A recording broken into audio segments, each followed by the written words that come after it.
I had to go through 3 of those, man, because I started out with Taekwondo, which was, it's not a good martial art for fighting. It's got, by itself, it's got too many holes in it. Yeah. But it's a great martial art for throwing kicks.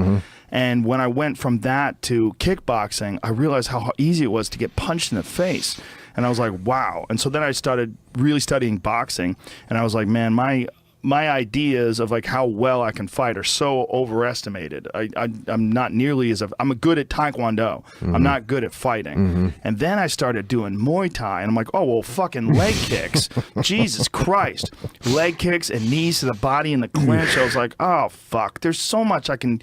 I'm so fucked, you know, because I got really good at something that kind of sucks on its own. Yep. And then from there, jiu-jitsu, where I was just getting raped.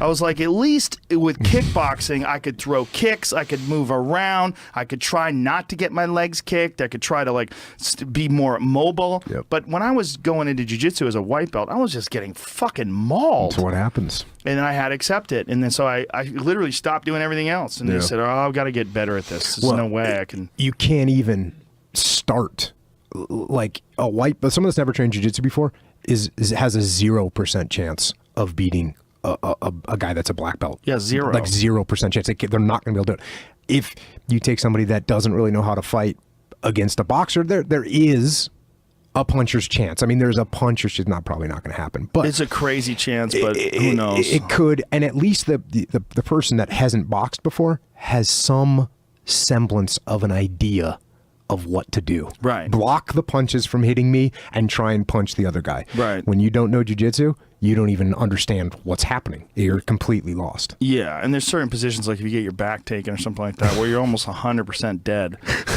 Yeah, but I think that there's parallels to that in life, because if you look at life and you look at the way you're behaving and the way you're thinking and the way you choose to accept ideas and the way that you choose to view the world, if you're so rigid in your ideology that you're unwilling to accept any sort of new information and new data, or any sort of contrary data or information, like someone who's telling you something that you don't agree with, but you're going, okay, well, all right, well, what's your perspective? Instead of just agreeing or disagreeing with them and arguing and going to war with them, try to take it in. Try to go, okay, well, what is this guy saying that has merit? Where's this guy coming from? Or even if I totally disagree with him, what makes him think this? Like,